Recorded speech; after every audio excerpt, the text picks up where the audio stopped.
Diciamo, più sapere riusciamo a incamerare, più abbiamo degli strumenti, però dobbiamo fondarci su questa cultura profonda, diciamo così. La cultura è questo fatto di aver digerito dei concetti e quindi la possibilità di tradurli in espressioni, in modi di comunicazione che devono essere comprensibili. Giotto era comprensibile per il popolo contadino e, diciamo, non dobbiamo inseguire quel tipo di arte o quel tipo di scrittura o quel tipo di informazione, diciamo, che è rivolta a quelli che sono informati, diciamo, a un certo livello, no? Avete presente quando i poveri studenti devono scrivere la tesi e ogni due frasi devono segnalare la citazione che hanno usato perché altrimenti... Queste sono delle forme che impoveriscono, secondo me. Noi dobbiamo citare tutti quelli che possono citare e quelli che non possono citare non citino, ma in realtà la citazione che cos'è? È semplicemente un pensiero che mi viene da qualcuno. Ora, tutti i pensieri che io vi posso dire stasera o quello che voi mi potreste dire ciascuno di voi stasera, certamente ci vengono da altri, no? L'abbiamo acquisiti, ma non c'è bisogno di dire questo me l'ha detto mio zio, questo me l'ha detto Dostoevsky, questo me l'ha detto mio nipote. Cioè sono dei pensieri, l'importante è il pensiero, è la comunicazione, il concetto. Ecco, in questo senso noi dobbiamo essere popolari d'élite, cioè rigorosi al massimo e seri e profondamente onesti nella comunicazione. Non dobbiamo parlare o scrivere per il gusto, cioè quelli che dice perché vuoi fare lo scrittore? È perché è bello essere scrittore. Che vuol dire essere scrittore è bello?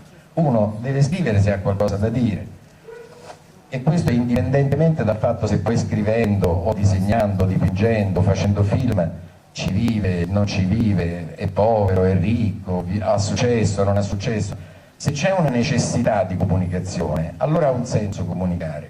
Se invece si comunica per esibirsi in un qualche modo, poi per guadagnare un titolo presso quel famoso professore che poi promorrà, questo io credo che sia la parte più povera, insomma la parte elitaria povera, ecco. Quando la cultura diventa intellettualismo, diventa sterile e in qualche modo viene giustamente respinta da quello che io penso possa ancora essere considerato tanti strati sociali, tanti ceti, e magari si preferiva individuare, mettiamo il proletariato, la classe operaia o non so, i contadini, a seconda, insomma, come il vero soggetto e quindi chi parlava di popolo parlava di un soggetto che non c'era.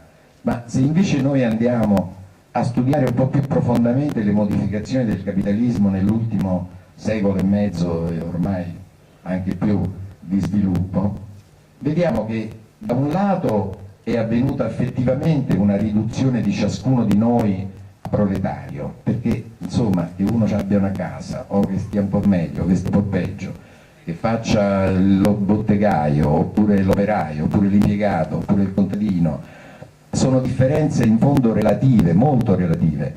Quello che appare è che c'è una piccolissima quota di esseri umani che posseggono la stragrande quantità delle ricchezze della terra e miliardi di esseri umani che non posseggono praticamente nulla, anche se hanno la casa dove abitano, anche se fanno il negozio di verdure, oppure anche se sono impiegati di concetto, come si dice, oppure dirigenti, si va per dire. Quindi da un certo punto di vista il proletariato è diventato il popolo intero. E quindi è importante che noi recuperiamo questo concetto di popolo, di identità collettiva che attraversa le differenze. In questo senso io credo che quando si trovano quelli che dicono no ma qua il popolo, bisogna parlare del proletariato, credo che ci sia una forma di riduzione che non capisce proprio la figura del proletario moderno, che è una figura che non si riconosce come